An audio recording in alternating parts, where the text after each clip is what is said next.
2010년 봄, 한국의 한 중견기업에서 근무하는 사업가가 중요한 거래를 성사시키기 위해 미국으로 출장을 떠났습니다. 평소처럼 가족에게 안부 전화를 걸고 업무 일정을 차근차근 소화해 나가던 그 남성은 어느 날 갑자기 호텔을 나선 후 완전히 사라져버렸습니다. 현지 경찰과 한국 영사관이 발벗고 나섰지만 마치 공기 중으로 증발해버린 듯 그 어떤 단서도 찾을 수 없었습니다. 가족들은 절망에 빠졌고 언론의 관심도 시간이 지나면서 점점 식어갔습니다. 그런데 8년이 흐른 후 한 젊은 유학생이 우연히 소셜미디어에서 발견한 사진 한 장이 모든 것을 바꿔놓았습니다. 그 사진 속에는 분명히 실종된 그 남성과 닮은 인물이 있었습니다. 과연 8년 동안 그에게 무슨 일이 일어났을까요? 그리고 왜 그는 가족과의 연락을 완전히 끊고 있었을까요? 그날의 흔적에서 전해드립니다. 오늘의 이야기를 시작하기 전에 잠깐만요. 구독과 좋아요를 눌러주시면 이러한 이야기들을 계속 전할 수 있는 큰 힘이 됩니다. 2010년 4월 중순 서울 강남구에 위치한 한 전자부품 수출업체의 해외 영업 이사 김현수 씨는 평소와 다를 바 없는 하루를 맞이했습니다. 42세의 그는 15년간 이 회사에서 근무하며 해외 바이어들과의 거래를 성사시키는 일에 탁월한 능력을 보여왔습니다. 동료들 사이에서는 김 이사만 있으면 어떤 까다로운 외국 바이어도 설득할 수 있다는 말이 나올 정도였죠.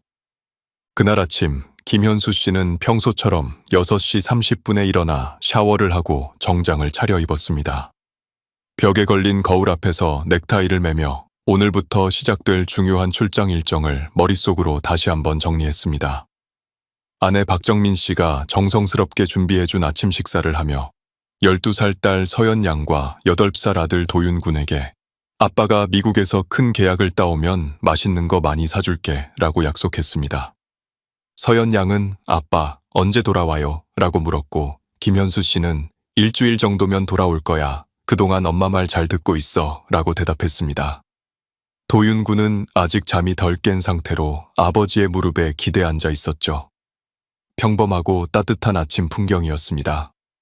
김현수 씨가 이번 출장에서 맡은 임무는 캘리포니아 지역의 대형 전자제품 유통업체와 연간 5억 원 규모의 계약을 체결하는 것이었습니다. 회사에서도 이번 거래에 큰 기대를 걸고 있었고 그 역시 몇 주 전부터 신중하게 준비해왔습니다. 상대방 회사의 구매 담당자와는 이미 몇 차례 이메일을 주고받으며 기본적인 조건들을 협의한 상태였습니다.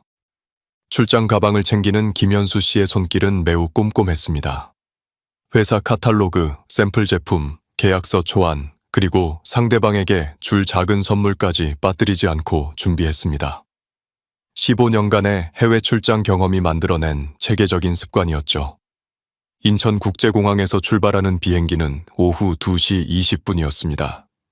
김현수 씨는 오전 11시경 집을 나서며 가족들에게 작별 인사를 했습니다. 현관에서 신발을 신으며 다녀오겠습니다 라고 인사하는 그의 모습은 평소와 전혀 다르지 않았습니다. 아내는 공항까지 배웅을 하겠다고 했지만 그는 업무 때문에 바쁠 텐데 괜찮다. 아이들이나 잘 돌봐 라며 혼자 떠났습니다. 택시를 타고 공항으로 향하는 동안 김현수 씨는 창밖으로 스쳐 지나가는 서울의 풍경을 바라봤습니다. 4월의 따뜻한 햇살이 차창을 통해 들어왔고 도로변에는 연분홍 벚꽃이 만개해 있었습니다. 그는 돌아올 때쯤이면 이 벚꽃들이 모두 져버렸을 거라고 생각했습니다. 공항에 도착한 후 김현수 씨는 출발 전 마지막으로 가족에게 전화를 걸었습니다. 지금 공항에 도착했어. 체크인하고 곧 출발할 예정이야. 아내는 조심히 다녀와요. 도착하면 꼭 연락주세요 라고 당부했습니다. 그때 김현수 씨의 목소리는 평소와 다를 바 없이 안정되어 있었습니다. 잘 다녀올게, 아이들 잘 돌봐 라는 말을 끝으로 통화를 마쳤습니다. 탑승 수속을 마치고 대기실에서 잠시 휴식을 취하던 김현수 씨는 노트북을 꺼내 이번 미팅과 관련된 자료들을 다시 한번 점검했습니다. 상대방 회사의 재무 상황, 구매 패턴, 경쟁사 현황 등을 꼼꼼히 살펴보며 협상 전략을 최종 점검했죠. 그의 이런 철저한 준비성은 동료들 사이에서도 유명했습니다. 약 13시간의 비행 끝에 김현수 씨는 로스앤젤레스 국제공항에 현지 시간 오전 9시경 도착했습니다. 입국 심사를 마치고 수화물을 찾은 후 미리 예약해둔 렌터카 업체로 향했습니다. 캘리포니아의 4월 날씨는 서울보다 따뜻했고 공항 밖으로 나오자 건조하면서도 상쾌한 공기가 느껴졌습니다. 숙소는 다운타운에서 약 20분 거리에 있는 중급 호텔이었습니다. 회사에서 정해준 출장비 범위 내에서 선택한 곳으로 깔끔하고 업무용으로는 충분한 시설을 갖추고 있었습니다. 김현수 씨는 체크인을 마친 후 오후 2시경 아내에게 무사히 도착했다는 안부 문자를 보냈습니다. LA 도착했어요. 날씨 좋고 호텔도 괜찮네요. 내일 미팅 준비하고 있으니 걱정 마세요. 단순하지만 따뜻한 마음이 담긴 메시지였습니다. 아내는 곧바로 고생 많으셨어요. 몸조리 잘하시고 좋은 결과 있기를 바라요라고 답장을 보냈습니다. 호텔 방에서 시차 적응을 위해 잠시 휴식을 취한 김현수 씨는 저녁 7시경 현지 한인업체 관계자인 이 모 씨와 만났습니다. 이 씨는 몇 년 전부터 김현수 씨의 미국 출장 때마다 현지 사정을 알려주고 도움을 주는 역할을 해왔습니다. 두 사람은 호텔 근처의 한 식당에서 만나 다음 날 미팅 준비에 대해 상세히 논의했습니다. 이번 바이어는 꽤 까다롭다고 들었는데 준비는 충분히 하셨죠? 이 씨가 물었습니다. 김현수 씨는 자신 있게 물론이죠.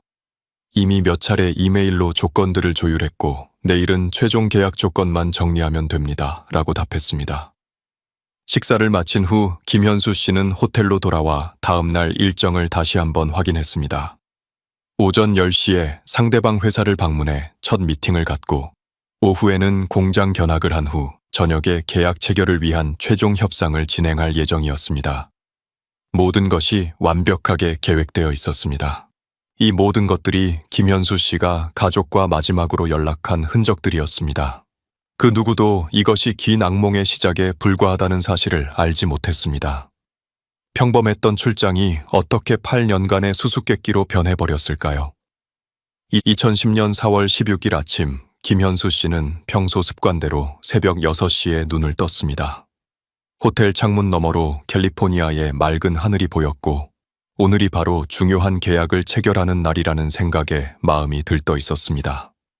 샤워를 마치고 정장을 차려입은 그는 호텔 1층 레스토랑에서 간단한 아침 식사를 했습니다.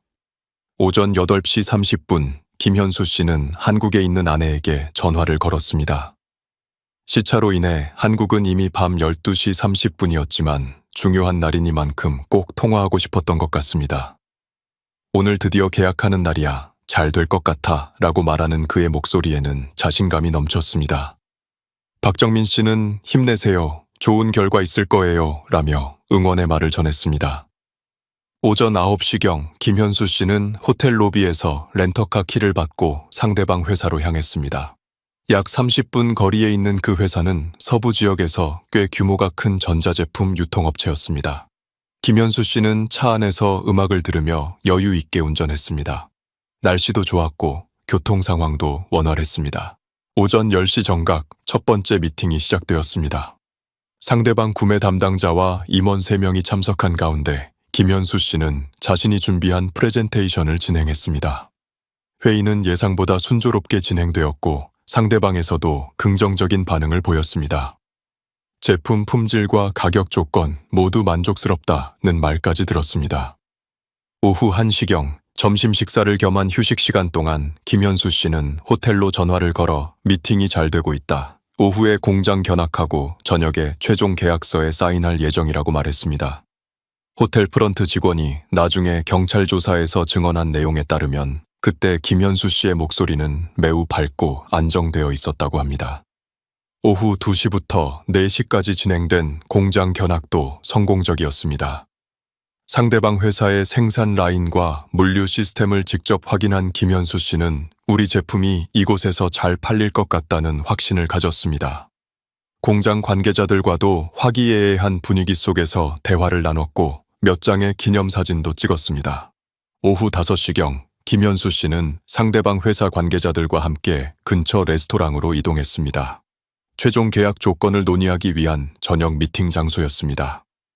레스토랑의 CCTV에는 김현수 씨가 다른 사람들과 함께 들어오는 모습이 선명하게 기록되어 있었습니다. 그는 검은색 정장에 파란색 넥타이를 메고 있었고 손에는 서류가 든 검은색 서류 가방을 들고 있었습니다. 저녁 7시부터 시작된 식사는 9시까지 이어졌습니다. 계약 조건에 대한 최종 협의가 마무리되었고 양측 모두 만족스러운 결과를 얻었습니다. 상대방 구매 담당자는 내일 오전에 최종 계약서를 준비해서 호텔로 가져가겠다고 약속했습니다. 김현수 씨는 정말 감사하다. 좋은 거래 관계를 오래 이어가길 바란다며 악수를 나눴습니다. 오후 9시 30분경 김현수 씨는 상대방 관계자들과 작별 인사를 하고 혼자 렌터카에 올랐습니다. 레스토랑의 발렛 직원이 나중에 증언한 바에 따르면 그때 김현수 씨는 호텔로 돌아가겠다고 말했다고 합니다. 차에 시동을 걸고 레스토랑을 떠나는 그의 모습이 주차장 CCTV에 마지막으로 기록되었습니다. 하지만 김현수 씨는 호텔에 도착하지 않았습니다. 다음 날 오전 10시 계약서를 가지고 호텔을 찾은 상대방 회사 직원이 김현수 씨가 체크아웃을 하지 않았는데 방에 없다는 호텔 측의 말을 듣고 이상함을 느꼈습니다. 호텔 직원들이 방을 확인해보니 김현수 씨의 짐은 그대로 있었지만 본인은 보이지 않았습니다. 호텔 매니저는 즉시 현지 경찰에 신고했습니다. 경찰이 도착해 조사한 결과 김현수 씨는 전날 밤 호텔에 돌아오지 않은 것으로 확인되었습니다. 침대는 정리된 상태 그대로였고 세면용품들도 사용된 흔적이 없었습니다. 여권과 항공편 티켓은 방 안금고에 그대로 있었지만 지갑과 휴대폰은 보이지 않았습니다. 경찰은 즉시 김현수 씨가 마지막으로 목격된 레스토랑 주변을 수색했습니다. 렌터카도 찾을 수 없었습니다. 레스토랑에서 호텔까지는 약 25분 거리였는데 그 사이 어딘가에서 김현수 씨는 완전히 사라져버린 것입니다. 현지 경찰은 김현수 씨의 휴대폰 위치를 추적했지만 전날 밤 9시 45분을 마지막으로 신호가 끊어져 있었습니다. 신용카드 사용 내역도 레스토랑에서의 마지막 결제 이후로는 전혀 없었습니다. 마치 그 순간부터 김현수 씨가 세상에서 완전히 사라져버린 것 같았습니다. 한국에서는 김현수 씨가 약속된 시간에 연락하지 않자 가족들이 불안해하기 시작했습니다. 평소 꼼꼼한 성격의 김현수 씨가 연락 없이 이렇게 오랫동안 잠수하는 것은 상상할 수 없는 일이었습니다. 박정민 씨는 여러 차례 남편의 휴대폰으로 전화를 걸었지만 계속해서 꺼져 있다는 안내 메시지만 들려왔습니다. 그렇게 김현수 씨는 성공적인 계약을 마치고 기분 좋게 호텔로 돌아가던 중 흔적도 없이 사라져버렸습니다. 완벽했던 출장이 순식간에 악몽으로 바뀌는 순간이었습니다. 김현수 씨의 실종 소식이 한국에 전해진 것은 현지 시간으로 실종 다음 날인 4월 17일 오후였습니다. 주 로스앤젤레스 총영사관의 이지훈 영사가 직접 박정민 씨에게 전화를 걸어 상황을 알렸습니다. 남편분이 어젯밤부터 연락이 안 되고 계신다고 현지 경찰에서 연락이 왔습니다. 라는 말을 들은 박정민 씨는 순간 무릎이 꺾어지는 느낌이었다고 나중에 회상했습니다. 박정민 씨는 즉시 김현수 씨가 다니던 회사에 연락했습니다. 회사 측도 충격을 감추지 못했습니다. 해외 영업팀장은 김 이사는 15년간 우리 회사에서 일하면서 단 한 번도 이런 일이 없었다. 뭔가 큰 사고가 난 게 틀림없다며 즉시 회사 차원에서 도움을 주겠다고 약속했습니다. 현지에서는 로스앤젤레스 경찰국의 스티븐 밀러 형사가 사건을 담당하게 되었습니다. 38세의 밀러 형사는 10년 경력의 베테랑으로 실종 사건을 전문적으로 다루는 팀에 소속되어 있었습니다. 하지만 김현수 씨의 사건은 처음부터 그를 당황스럽게 만들었습니다. 보통 실종 사건은 뭔가 단서가 있기 마련인데 이 사건은 정말 묘해요. 밀러 형사가 동료에게 한 말입니다. 김현수 씨가 마지막으로 목격된 레스토랑 주변 CCTV들을 모두 확인했지만 그가 주차장을 떠난 이후의 행적은 전혀 찾을 수 없었습니다. 더욱 이상한 것은 렌터카의 행방이었습니다. 경찰은 렌터카의 GPS 추적 시스템을 확인했지만 차량이 레스토랑을 떠난 이후 약 10분 만에 신호가 끊어져 있었습니다. 마치 누군가 의도적으로 GPS를 차단한 것처럼 보였습니다. 차량 번호를 이용한 전 지역 수배령도 내려졌지만 아무런 성과가 없었습니다.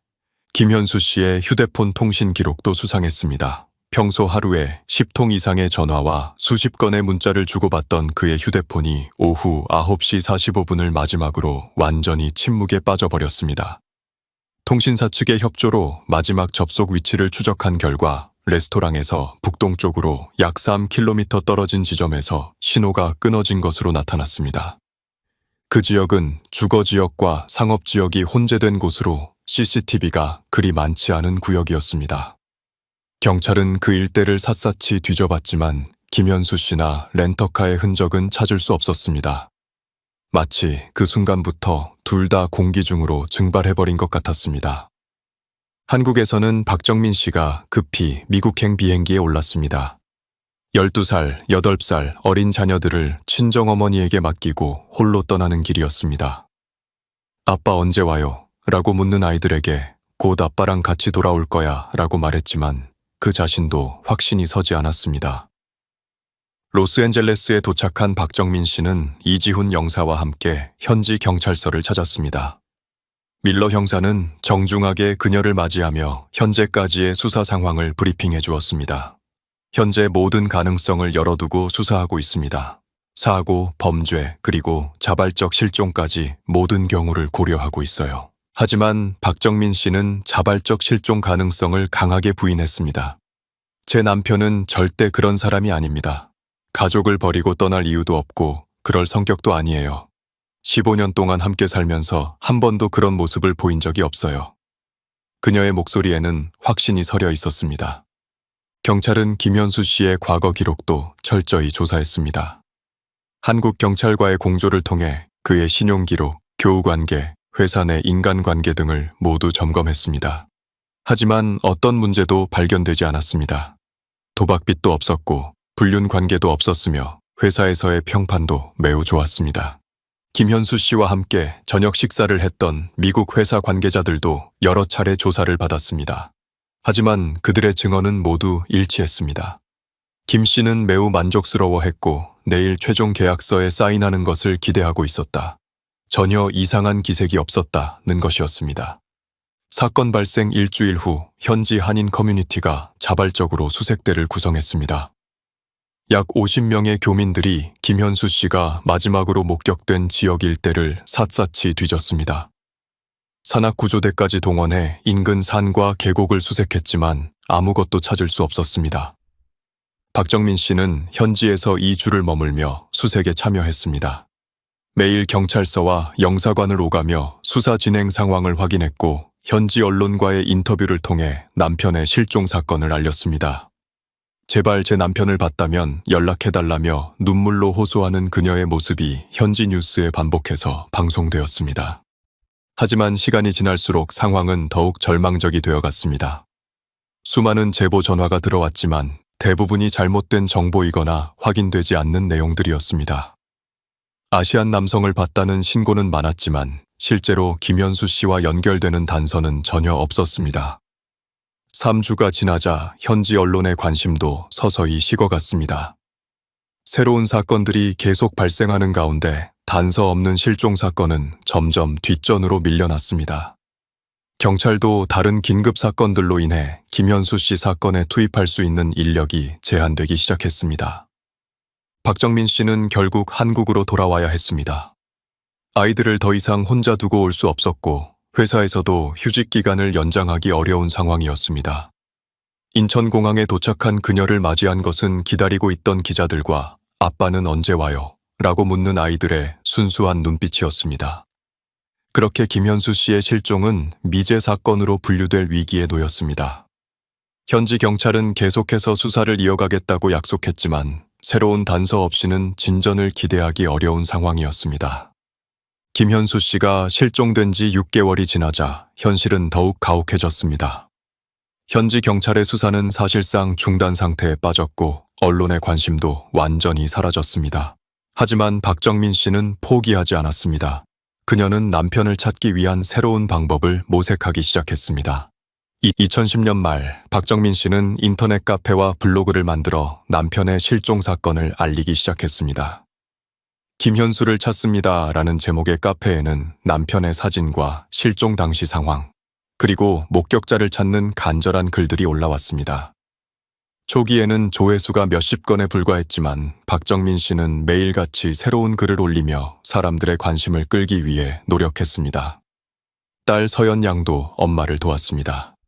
당시 중학생이 된 서연 양은 학교 친구들에게 아버지의 사진을 보여주며 혹시 미국에 사는 친척이나 아는 사람이 있으면 이 사진 좀 보여달라고 부탁했습니다. 어린 나이에도 불구하고 아버지를 찾기 위해 할 수 있는 모든 것을 다하려는 모습이었습니다. 아들 도윤 군은 조용한 성격이었지만 자신만의 방식으로 아버지를 그리워했습니다. 초등학교 일기장에는 아빠가 언제 돌아올까, 아빠가 보고 싶다는 글들이 가득했습니다. 담임 선생님은 나중에 도윤이가 아버지 이야기를 할 때마다 눈물을 글썽거렸다고 회상했습니다. 2012년경 박정민 씨에게 새로운 희망이 생겼습니다. 민간 실종자 지원 단체인 잃어버린 가족 찾기 단체의 활동가 최미라 씨가 그녀에게 연락을 해온 것입니다. 최미라 씨는 30대 초반의 사회복지사 출신으로 해외 실종 사건을 전문적으로 다루는 민간 단체에서 활동하고 있었습니다. 해외 실종 사건은 시간이 지날수록 찾기 어려워지지만 포기하면 절대 안 됩니다. 최근에 소셜미디어를 통해 오래된 실종자를 찾은 사례들이 늘어나고 있어요. 최미라 씨의 말에 박정민 씨는 다시 한번 희망을 품게 되었습니다. 최미라 씨의 도움으로 박정민 씨는 더욱 체계적으로 남편 찾기에 나섰습니다. 먼저 김현수 씨의 사진을 고화질로 스캔해서 인터넷에 올렸고 영문으로 된 전단지도 제작했습니다. Missing Person 김윤수라는 제목 아래 김현수 씨의 사진과 실종 당시 상황이 상세히 설명되어 있었습니다. 이 전단지는 미국 전역의 한인 커뮤니티와 교회 그리고 한인 상점들에 배포되었습니다. 최미라 씨가 구축한 네트워크를 통해 뉴욕, 시카고, 시애틀 등 주요 도시의 한인 단체들이 협력해 주었습니다. 한 명의 동포를 찾는 일입니다. 다들 도와주세요 라는 간절한 호소가 함께였습니다. 2013년에는 페이스북과 트위터 같은 소셜미디어도 본격적으로 활용하기 시작했습니다. 박정민 씨는 컴퓨터에 익숙하지 않았지만 서연 양의 도움을 받아 소셜미디어 계정을 만들고 꾸준히 글을 올렸습니다. Find Kim Hyun-soo라는 해시태그를 만들어 사람들에게 공유를 부탁했습니다. 처음에는 반응이 미미했습니다. 페이스북 게시물에 좋아요가 몇 개씩 달리는 정도였고 공유되는 횟수도 많지 않았습니다. 하지만 박정민 씨는 포기하지 않았습니다. 매주 새로운 사진과 글을 올리며 꾸준히 사람들의 관심을 끌기 위해 노력했습니다. 2014년 뜻밖의 도움이 찾아왔습니다. 한국의 한 인기 예능 프로그램에서 해외 실종자 찾기 특집을 방송하기로 한 것입니다. 제작진은 김현수 씨의 사건을 선정해 약 20분간의 코너로 제작했습니다. 박정민 씨와 아이들이 출연해 남편이자 아버지를 그리워하는 마음을 진솔하게 표현했습니다. 방송이 나간 후 반응은 폭발적이었습니다. 프로그램 홈페이지에는 수백 건의 댓글이 달렸고 제보 전화도 쏟아졌습니다. 미국에 사는 친구에게 물어보겠다, 우리 교회에서도 도와주겠다는 따뜻한 메시지들이 계속 들어왔습니다. 하지만 구체적인 단서로 이어지는 정보는 없었습니다. 그해 말 박정민 씨는 직접 미국을 다시 방문했습니다. 4년 만에 재방문이었습니다. 이번에는 혼자가 아니었습니다. 최미라 씨와 함께 일주일간 로스앤젤레스 일대를 돌아다니며 전단지를 배포하고 사람들을 만났습니다. 한인타운의 식당과 상점들을 일일이 방문해 사장들에게 부탁했습니다. 제발 이 사진을 가게에 붙여주세요. 혹시 이런 사람을 본 적이 있으면 연락해주세요. 대부분의 사람들이 동정심으로 도와주었지만 여전히 구체적인 정보는 없었습니다. 밀러 형사도 다시 만났습니다. 그는 여전히 사건을 담당하고 있었지만 솔직하게 한계를 털어놓았습니다. 4년이 지난 지금 새로운 단서 없이는 수사를 진전시키기 어려운 상황입니다. 하지만 완전히 포기한 것은 아닙니다. 언제든 새로운 정보가 들어오면 즉시 조사하겠습니다. 2015년에 접어들자 주변 사람들은 박정민 씨에게 이제 포기하고 새 삶을 시작하라고 조언하기 시작했습니다. 5년이라는 시간이 흘렀지만 남편의 생사조차 확인할 수 없는 상황에서 아이들을 위해서라도 현실을 받아들여야 한다는 것이었습니다. 하지만 박정민 씨의 생각은 달랐습니다. 남편이 죽었다는 확실한 증거가 없는 한 저는 계속 찾을 겁니다. 설령 시신이라도 찾아서 제대로 장례를 치러주고 싶어요. 그게 아내로서, 아이들의 엄마로서 제 의무라고 생각해요. 서연 양도 고등학생이 되면서 엄마의 뜻을 더욱 적극적으로 지지했습니다. 우리 가족은 아빠를 포기하지 않을 거예요. 아빠가 어디에 있든 무슨 일을 당했든 꼭 찾아낼 거예요. 어린 소녀는 어느새 굳은 의지를 가진 젊은 여성으로 성장해 있었습니다. 도윤 군도 자신만의 방식으로 아버지를 기억했습니다. 중학생이 된 그는 블로그를 만들어 아버지에 대한 추억과 그리움을 글로 표현했습니다. 아빠, 저는 지금 중학교 2학년이에요. 아빠가 없는 동안 많이 컸죠. 언제 돌아와서 제 모습을 봐주실 건가요? 그렇게 김현수 씨의 가족은 절망적인 상황 속에서도 희망의 끈을 놓지 않았습니다. 사람들은 그들을 보며 안타까워했지만 동시에 가족의 끈끈한 사랑에 감동받기도 했습니다. 아무도 예상하지 못했지만 이런 꾸준한 노력이 훗날 기적 같은 결과를 가져올 것이었습니다. 2018년 3월 미국 서부의 한 대학교에서 컴퓨터 공학을 전공하고 있던 한국인 유학생 앤드류 박 씨는 평소와 다를 바 없는 하루를 보내고 있었습니다. 25세의 그는 대학원 과정을 밟고 있는 성실한 학생이었고 한국 문화와 관련된 온라인 커뮤니티에서도 활발하게 활동하고 있었습니다. 그날 저녁 앤드류 박 씨는 페이스북을 둘러보다가 지역 한인 커뮤니티에서 공유된 글 하나를 발견했습니다. 지역 한인회에서 주최한 작은 행사 사진들이었는데 어르신들을 위한 건강 강좌 및 친목 모임이라는 제목이 달려 있었습니다. 평소 이런 지역 소식에 관심이 많던 그는 사진들을 하나씩 훑어보기 시작했습니다. 세 번째 사진을 보던 중 앤드류 박 씨는 무언가 이상한 느낌을 받았습니다. 강당 뒤편에 서 있는 한 중년 남성의 모습이 어디서 본 듯 익숙했던 것입니다. 그 남성은 검은색 재킷을 입고 있었고 다른 사람들과 대화를 나누고 있는 모습이었습니다. 화질이 그리 좋지 않아 얼굴이 선명하지는 않았지만 뭔가 기억 속 누군가를 떠올리게 했습니다. 처음에는 그냥 지나칠 뻔했습니다. 하지만 그 얼굴이 계속 머릿속에 맴돌았습니다. 어디서 봤을까 고민하던 중 문득 몇 년 전 한국 온라인 커뮤니티에서 본 실종자 찾기 게시물이 떠올랐습니다. 미국에서 실종된 한국인 사업가의 사진이었는데 그때는 별다른 관심을 두지 않고 지나쳤었습니다. 앤드류 박 씨는 급히 인터넷 검색을 시작했습니다. 미국 실종 한국인, 김현수, 로스앤젤레스 실종 등의 키워드로 검색한 결과 박정민 씨가 운영하는 블로그와 페이스북 페이지를 찾을 수 있었습니다. 그곳에는 김현수 씨의 여러 사진들이 올라와 있었습니다. 사진들을 자세히 비교해본 앤드류 박 씨는 점점 확신이 생겼습니다. 물론 8년이라는 세월이 흘러 얼굴이 많이 변했을 것을 고려해야 했지만 전체적인 골격과 체형, 그리고 특징적인 눈매가 매우 유사했습니다. 특히 왼쪽 눈썹 위에 있는 작은 흉터 같은 것도 일치하는 것 같았습니다. 하지만 확신을 갖기는 어려웠습니다. 혹시 잘못된 신고를 하게 되면 가족들에게 헛된 희망을 주게 될 수도 있었고 사진 속 인물이 전혀 다른 사람일 가능성도 있었습니다. 앤드류 박 씨는 며칠 동안 고민했습니다. 친구들에게도 의견을 물어봤지만 확실하지 않으면 섣불리 나서지 말라는 조언이 대부분이었습니다. 그러나 3일 후 앤드류 박 씨는 결국 행동에 나서기로 결심했습니다. 만약 정말 그분이라면 가족들이 8년 동안 얼마나 고생했을까라는 생각 때문이었습니다. 그는 먼저 박정민 씨의 페이스북에 조심스럽게 메시지를 보냈습니다. 안녕하세요. 저는 미국에서 유학 중인 학생입니다. 혹시 제가 잘못 본 것일 수도 있지만 지역 행사 사진에서 실종되신 남편분과 닮은 분을 봤습니다. 확실하지는 않지만 혹시 모르니 연락드립니다. 메시지와 함께 해당 사진의 링크도 첨부했습니다. 박정민 씨가 이 메시지를 본 것은 다음 날 아침이었습니다. 8년 동안 수없이 많은 제보와 오보를 경험했던 그녀였지만 이번에는 왠지 느낌이 달랐습니다. 박정민 씨는 즉시 사진을 확대해서 자세히 살펴봤습니다. 화질이 좋지 않아 얼굴을 정확히 식별하기는 어려웠지만 전체적인 실루엣과 몸짓이 남편과 비슷해 보였습니다. 그녀는 손을 떨며 앤드류 박 씨에게 답장을 보냈습니다. 정말 감사합니다. 이 사진이 언제, 어디서 찍힌 건지 좀 더 자세히 알 수 있을까요?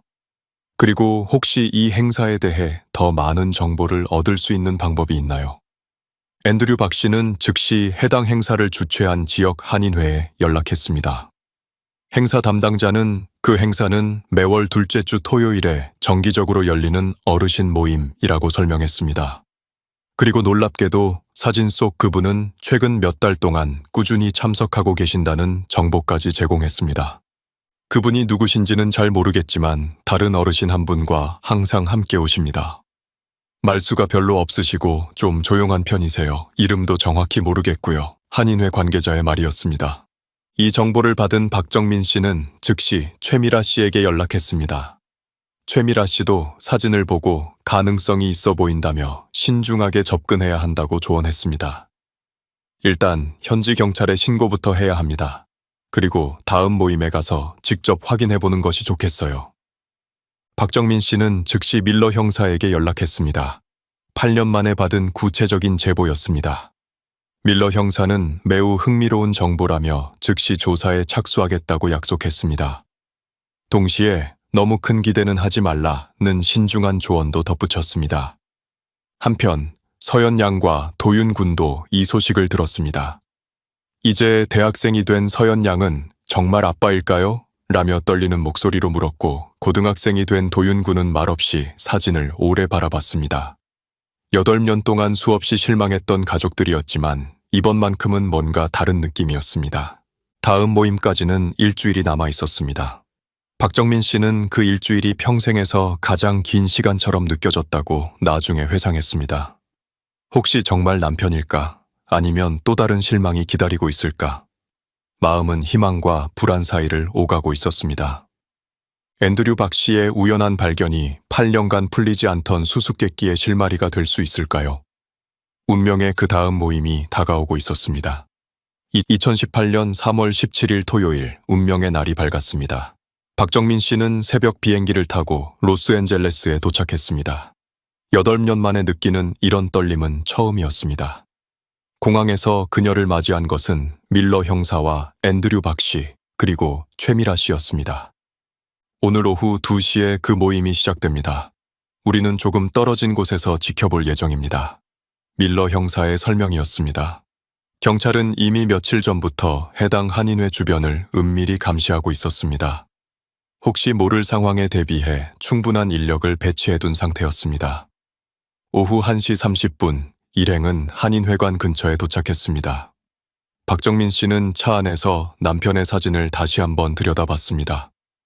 8년 전 그날의 모습이 생생했습니다. 여보, 정말 당신이에요? 살아있는 거예요? 라고 혼잣말로 중얼거렸습니다. 오후 2시가 되자 한인회관 주변에 사람들이 하나둘 모여들기 시작했습니다. 대부분 60대 이상의 어르신들이었고 몇몇은 지팡이를 짚고 계셨습니다. 박정민 씨는 쌍안경으로 한 명 한 명을 주의 깊게 살펴봤습니다. 오후 2시 10분경 박정민 씨의 손이 갑자기 멈췄습니다. 한인회관 입구 쪽에서 2명의 남성이 걸어오고 있었는데 그중 한 명이 눈에 확 들어왔습니다. 8년이라는 세월로 인해 머리가 많이 휘어지고 얼굴도 야위었지만 그 걸음걸이와 전체적인 실루엣은 분명히 남편의 것이었습니다. 저 사람이에요. 박정민 씨가 떨리는 목소리로 외쳤습니다. 밀러 형사도 쌍안경을 들고 확인했습니다. 사진과 비교해 볼 때 높은 확률로 김현수 씨가 맞는 것 같았습니다. 하지만 뭔가 이상했습니다. 그의 표정과 행동이 8년 전과는 확연히 달랐습니다. 김현수 씨로 보이는 남성은 옆에 60대 남성에게 매우 의존적인 모습을 보였습니다. 마치 어린아이처럼 그 남성의 팔을 붙잡고 걸었고 주변을 두리번거리며 불안해하는 기색이 역력했습니다. 예전에 자신감 넘치고 당당했던 모습과는 전혀 달랐습니다. 뭔가 이상합니다. 저 상태로는 정상적인 의사소통이 어려울 것 같아요. 밀러 형사의 판단이었습니다. 경찰은 즉시 작전을 수정했습니다. 성급하게 접근해서 그를 놀라게 하기보다는 먼저 옆에 있는 남성부터 접촉해보기로 한 것입니다. 오후 3시경 모임이 한창 진행되고 있을 때 밀러 형사와 동료 경찰관이 조심스럽게 한인회관에 들어갔습니다. 김현수 씨로 추정되는 남성은 한쪽 구석에 앉아 멍하니 앞을 바라보고 있었고 60대 남성은 그의 옆에서 무언가를 속삭이고 있었습니다. 경찰이 60대 남성에게 접근하자 그는 순간 당황한 기색을 보였습니다. 실례합니다만 잠깐 얘기 좀 할 수 있을까요? 밀러 형사의 정중한 요청이었습니다. 60대 남성은 김현수 씨를 그 자리에 두고 경찰과 함께 복도로 나왔습니다. 당신 옆에 계신 분에 대해 몇 가지 물어볼 것이 있습니다. 밀러 형사의 말에 60대 남성의 얼굴이 창백해졌습니다. 그는 곧바로 변명을 늘어놓기 시작했습니다. 아, 그 사람은 제 친구예요. 몸이 많이 아프셔서 제가 돌봐드리고 있어요. 하지만 경찰의 추가 질문에 그의 대답은 계속 모순되었습니다. 이름이 뭡니까? 언제부터 아셨습니까? 어디서 살고 계십니까? 라는 기본적인 질문에도 제대로 답하지 못했습니다. 결국 그는 제발 저를 잡아가지 말아주세요. 저는 나쁜 짓을 한 게 아닙니다. 라며 무너져 내렸습니다. 이 남성의 이름은 리차드 김가명이었습니다. 한국 이름은 김병수 씨로 20년 전 미국으로 이민 온 60세의 남성이었습니다. 그는 경찰 조사에서 충격적인 사실을 털어놓았습니다. 8년 전 그날 밤 제가 운전하다가 그 사람을 치었어요. 음주운전이었고 면허도 없는 상태였습니다. 그 사람이 쓰러져 있는데 너무 무서워서 병원에 데려가지 못하고 집으로 데려왔어요. 김병수 씨의 증언에 따르면 김현수 씨는 교통사고로 인한 뇌 손상으로 기억을 대부분 잃은 상태였습니다. 자신이 누구인지 어디서 왔는지 전혀 기억하지 못했습니다. 김병수 씨는 이를 이용해 김현수 씨를 자신의 집에 감금하다시피 하며 8년 동안 생활했던 것입니다.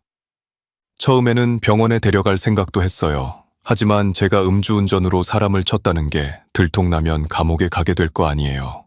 그래서 그냥 집에서 돌봤어요. 김병수 씨는 눈물을 흘리며 자백했습니다. 더욱 충격적인 것은 김현수 씨를 경제적으로도 이용했다는 사실이었습니다. 김병수 씨는 김현수 씨의 신분증과 카드들을 모두 없애버린 후 그를 자신의 청소업체에서 무급으로 일하게 했습니다. 기억을 잃은 김현수 씨는 저항할 능력이 없었고 김병수 씨가 시키는 대로 따를 수밖에 없었습니다. 그 사람이 가끔 집에 가고 싶다, 가족이 보고 싶다고 했어요. 하지만 구체적으로 기억하는 건 없었고 그냥 막연한 그리움 같은 거였죠. 저는 가족은 없다, 나만 믿고 따라와라고 계속 세뇌시켰어요. 박정민 씨는 이 모든 이야기를 들으며 오열했습니다. 8년 동안 남편이 이런 고통 속에서 살아왔다는 사실이 믿어지지 않았습니다. 동시에 남편이 살아있다는 안도감과 그동안의 고생에 대한 분노가 복잡하게 얽혔습니다. 경찰은 즉시 김현수 씨를 병원으로 이송했습니다. 의료진의 진단 결과 그는 외상성 뇌손상으로 인한 기억상실증과 경미한 인지장애를 앓고 있었습니다. 하지만 적절한 치료를 받으면 어느 정도 회복이 가능할 것이라는 희망적인 소견도 있었습니다. 병원에서 김현수 씨와 마주한 박정민 씨의 마음은 복잡했습니다. 8년 전과는 너무나 다른 남편의 모습이었지만 그래도 살아있다는 것만으로도 감사했습니다. 여보, 나예요. 정민이에요. 기억나세요? 라고 조심스럽게 다가갔지만 김현수 씨는 여전히 혼란스러워했습니다. 김병수 씨는 뺑소니와 장기간 감금, 그리고 강제노동 등의 혐의로 체포되었습니다. 그는 법정에서 정말 죄송합니다. 처음에는 무서워서 그랬는데 시간이 지날수록 돌이킬 수 없게 되었어요. 라며 눈물로 사죄했습니다.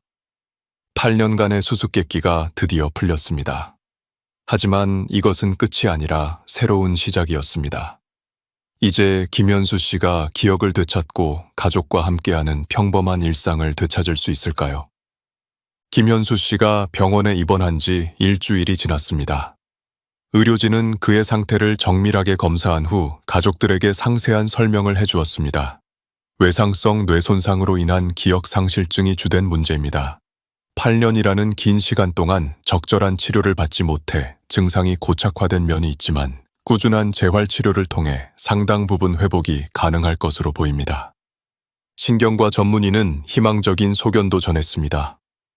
환자분의 장기 기억 중 일부는 아직 남아있는 것 같습니다. 가족들과의 지속적인 만남과 친숙한 환경에 노출되면 기억이 조금씩 돌아올 가능성이 높습니다. 박정민 씨는 이 말을 듣고 처음으로 진심 어린 미소를 지었습니다. 박정민 씨는 매일 병원을 찾아 남편 곁을 지켰습니다. 처음에는 김현수 씨가 그녀를 완전히 낯선 사람으로 대했지만 며칠이 지나자 조금씩 변화가 나타났습니다. 당신 목소리가 어디서 들은 것 같아요 라고 말하기 시작한 것입니다. 서연 양과 도윤 군도 급히 미국으로 왔습니다. 이제 22세와 18세가 된 남매는 아버지와의 재회에 복잡한 감정을 느꼈습니다. 서연 양은 아빠가 저를 알아보지 못하시니까 너무 서글퍼요. 하지만 살아계신다는 것만으로도 기적 같아요 라고 말했습니다. 도윤 군은 처음에는 말을 거의 하지 않았습니다. 8년 동안 아버지를 그리워하며 마음속에 그려왔던 모습과 현실이 너무 달랐기 때문입니다. 하지만 며칠 후 그는 아버지에게 조심스럽게 다가가 아빠, 저는 도윤이에요. 아빠가 없는 동안 많이 컸죠? 라고 말했습니다. 기적은 서서히 일어나기 시작했습니다. 박정민 씨가 8년 전 김현수 씨가 좋아했던 노래를 틀어주자 그는 갑자기 눈물을 흘리기 시작했습니다. 이 노래 왜 이렇게 슬프죠? 뭔가 그리운 느낌이 들어요. 라고 말하는 김현수 씨를 보며 가족들은 희망을 품었습니다. 재활치료사 선생님의 도움으로 체계적인 기억 회복 치료도 시작되었습니다. 가족 사진들을 보여주고 과거의 에피소드들을 들려주며 조금씩 기억의 실마리를 찾아가는 과정이었습니다. 이 작은 여자아이가 우리 딸인가요? 라고 서연 양의 어린 시절 사진을 보며 묻는 김현수 씨의 모습에 모든 가족이 눈물을 흘렸습니다. 한편 김병수 씨의 재판이 진행되었습니다. 검찰은 그에게 뺑소니, 감금, 강제노동 등의 혐의로 15년형을 구형했습니다. 하지만 재판부는 그가 범행을 자백하고 진심으로 반성하고 있다는 점, 그리고 김현수 씨를 죽이려 한 의도는 없었다는 점을 참작해 7년의 실형을 선고했습니다. 김병수 씨는 최후 진술에서 정말 죄송합니다. 처음 사고가 났을 때 바로 신고했어야 했는데 제 이기심 때문에 이런 일이 벌어졌습니다. 김현수 씨 가족분들께 평생 사죄하며 살겠습니다. 라고 말했습니다. 박정민 씨는 분노보다는 안타까움이 앞섰다고 나중에 회상했습니다. 김현수 씨의 회복은 생각보다 빨랐습니다. 이번 한 달 후 그는 가족들의 이름을 하나씩 기억해내기 시작했습니다. 정민아, 서연아, 도윤아. 조심스럽게 이름을 부르는 김현수 씨를 보며 가족들은 매번 감격했습니다. 특히 박정민 씨가 결혼 반지를 보여주었을 때의 반응은 인상적이었습니다. 이 반지 제가 당신에게 끼워드린 거죠? 왜 이렇게 확신이 서는지 모르겠어요. 라고 말하며 그녀의 손을 꼭 잡았습니다. 그 순간 두 사람 모두 8년간의 아픔이 조금씩 치유되는 것을 느꼈습니다. 2개월 후 김현수 씨는 퇴원할 수 있었습니다. 완전한 회복은 아니었지만 일상생활이 가능한 수준까지 호전된 것입니다. 의사는 지속적인 외래 치료와 가족들의 따뜻한 사랑이 더 많은 기억을 되찾는 데 도움이 될 것이라고 조언했습니다. 한국으로 돌아가는 길에 김현수 씨는 창밖을 바라보며 말했습니다. 저는 아직도 많은 것들이 희미해요. 하지만 한 가지는 확실해요. 당신들이 제 가족이고 당신들이 저를 얼마나 사랑하는지는 느낄 수 있어요. 인천공항에 도착했을 때 수많은 기자들과 시민들이 김현수 씨 가족을 맞이했습니다. 8년간의 실종 사건이 해결되었다는 소식은 한국 사회에 큰 반향을 일으켰습니다. 하지만 김현수 씨는 아직 많은 사람들 앞에 서기 어려운 상태였기에 가족들은 조용히 집으로 향했습니다. 집에 도착한 김현수 씨는 현관을 들어서며 여기가 우리 집이죠? 라고 물었습니다. 모든 것이 낯설면서도 어디선가 익숙한 느낌이었다고 나중에 말했습니다. 그날 밤 8년 만에 한자리에 모인 가족들은 조용한 저녁 식사를 함께 했습니다. 김현수 씨는 천천히 일상을 되찾아가기 시작했습니다. 매일 병원에 다니며 재활치료를 받았고 가족들과 함께 산책을 하며 동네를 다시 익혀갔습니다. 때로는 갑자기 기억의 편린들이 떠오르기도 했습니다. 아, 여기 편의점에서 아이들 과자를 사줬었는데 라고 말하며 환하게 웃는 모습을 보면 가족들의 마음도 따뜻해졌습니다. 무엇보다 중요한 것은 가족이 다시 함께할 수 있게 되었다는 것이었습니다. 비록 예전과 똑같지는 않았지만 서로를 사랑하고 아끼는 마음만큼은 더욱 깊어졌습니다. 8년간의 아픔이 오히려 가족의 유대를 더욱 단단하게 만들어준 것 같았습니다. 김현수 씨가 한국으로 돌아온 지 6개월이 지났습니다. 그동안 그의 회복 속도는 의료진도 놀랄 정도였습니다. 가족들의 끊임없는 사랑과 관심 속에서 잃어버렸던 기억들이 조금씩 되돌아오고 있었습니다. 완벽하지는 않았지만 일상생활에는 큰 어려움이 없을 정도로 호전되었습니다. 가장 큰 변화는 김현수 씨의 성격이었습니다. 예전처럼 강인하고 적극적이지는 않았지만 오히려 더욱 온화하고 가족을 아끼는 모습을 보였습니다. 8년이라는 시간이 저에게서 많은 것을 앗아갔지만 동시에 정말 소중한 것이 무엇인지 깨닫게 해주었어요 라고 그는 말했습니다. 박정민 씨도 남편의 복귀와 함께 새로운 삶을 시작했습니다. 8년간 혼자서 가정을 꾸려나가며 강해졌던 그녀는 이제 남편과 함께 더욱 든든한 가정을 만들어가고 있었습니다. 혼자였을 때는 모든 것을 혼자 결정해야 했는데 이제는 작은 일부터 큰 일까지 함께 상의할 수 있어서 정말 행복해요 라고 웃으며 말했습니다. 서연 양은 대학을 졸업하고 사회복지사로 일하기 시작했습니다. 아버지의 실종과 복귀 과정을 겪으며 어려움에 처한 가족들을 돕고 싶다는 마음이 생겼기 때문입니다. 아빠를 찾는 과정에서 많은 분들의 도움을 받았어요. 이제는 제가 누군가에게 도움이 되고 싶어요 라고 말하는 그녀의 모습에서 성숙함이 느껴졌습니다. 도윤 군은 대학생이 되어 컴퓨터공학을 전공하고 있었습니다. 아버지를 찾는데 결정적 역할을 한 앤드류 박 씨처럼 기술을 통해 사람들에게 도움이 되고 싶다는 꿈을 키우고 있었습니다. 아빠의 사건을 통해 기술이 얼마나 중요한 역할을 할 수 있는지 알게 되었어요 라고 그는 말했습니다. 김현수 씨의 사건이 사회에 미친 영향도 컸습니다. 외교부는 해외 실종자 전담팀을 확대 개편하고 민간 단체와의 협력 체계를 강화했습니다. 특히 소셜미디어를 활용한 실종자 찾기 시스템이 제도화되어 다른 해외 실종 사건들에서도 성과를 거두기 시작했습니다. 경찰청에서도 해외 공조 수사 매뉴얼을 개선했습니다. 김현수 씨 사건에서 보여준 한미 양국 경찰의 협력이 모범 사례가 되어 다른 국가들과의 공조 수사에도 적용되고 있었습니다. 밀러 형사는 한국을 방문해 김현수 씨 사건은 국제 공조 수사의 새로운 전환점이 되었다고 평가했습니다. 최미라 씨가 운영하는 민간 실종자 지원단체도 큰 주목을 받았습니다. 김현수 씨 사건 이후 이 단체에 대한 관심과 후원이 크게 늘어났고 더 많은 실종자 가족들에게 도움을 줄 수 있게 되었습니다. 포기하지 않으면 기적이 일어날 수 있다는 것을 김현수 씨 가족이 보여주었어요 라고 최미라 씨는 말했습니다. 앤드류 박 씨는 졸업 후 한국으로 돌아와 IT 기업에 취직했습니다. 그는 우연한 발견으로 한 가족을 구했다는 사실에 큰 보람을 느꼈습니다. 작은 관심과 용기가 이렇게 큰 변화를 만들 수 있다는 것을 배웠어요. 앞으로도 주변에 관심을 갖고 살아가려고 해요 라고 그는 다짐했습니다. 김현수 씨 가족의 이야기는 책으로도 출간되었습니다. 8년간의 기다림 그리고 기적이라는 제목의 이 책은 많은 사람들에게 희망과 감동을 주었습니다.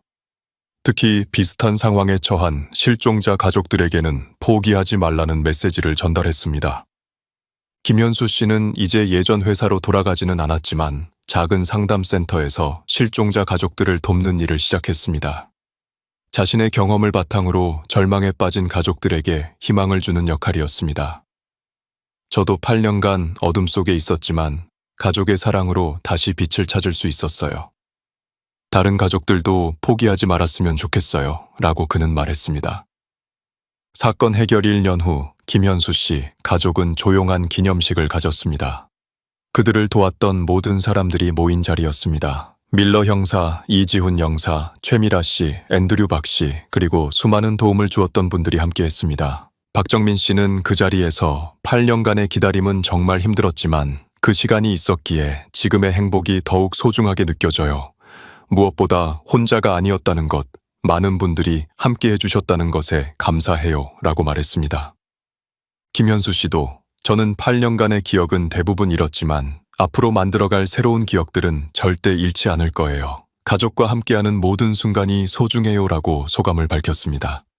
이 사건은 여러 가지 중요한 교훈을 남겼습니다. 무엇보다 가족의 사랑과 끈질긴 노력이 얼마나 큰 힘을 발휘할 수 있는지 보여주었습니다.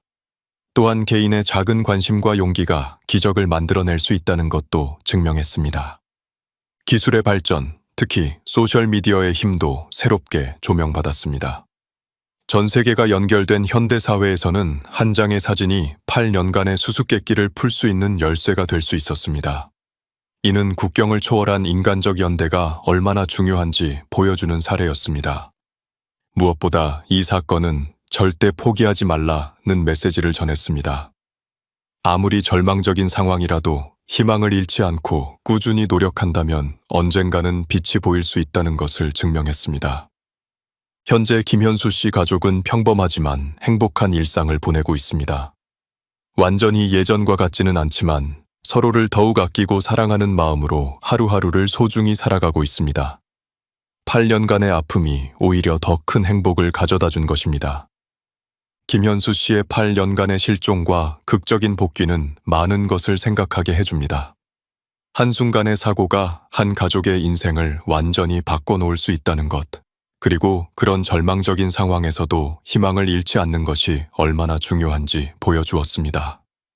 무엇보다 이 사건은 우리 사회가 어려움에 처한 이웃들에게 얼마나 따뜻한 관심을 보여줄 수 있는지 증명했습니다. 박정민 씨 가족의 8년간의 기다림, 최미라 씨 같은 활동가들의 헌신, 앤드류 박 씨의 작은 용기, 그리고 수많은 사람들의 도움이 모여서 기적을 만들어냈습니다.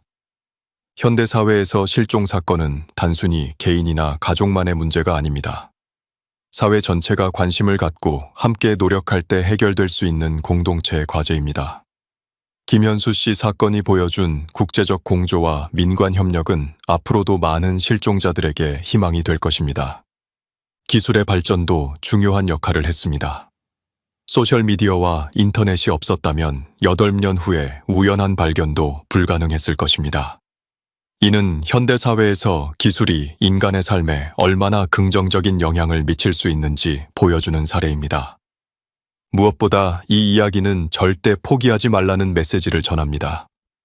아무리 어려운 상황이라도, 아무리 희망이 보이지 않아도 끝까지 노력하고 서로를 믿는다면 반드시 길이 열린다는 것을 보여주었습니다. 그날의 흔적은 앞으로도 세상이 기억해야 할 사람들의 이야기를 전하겠습니다. 구독과 좋아요는 그 기억을 더 멀리 퍼뜨리는 힘이 됩니다. 시청해주셔서 감사합니다.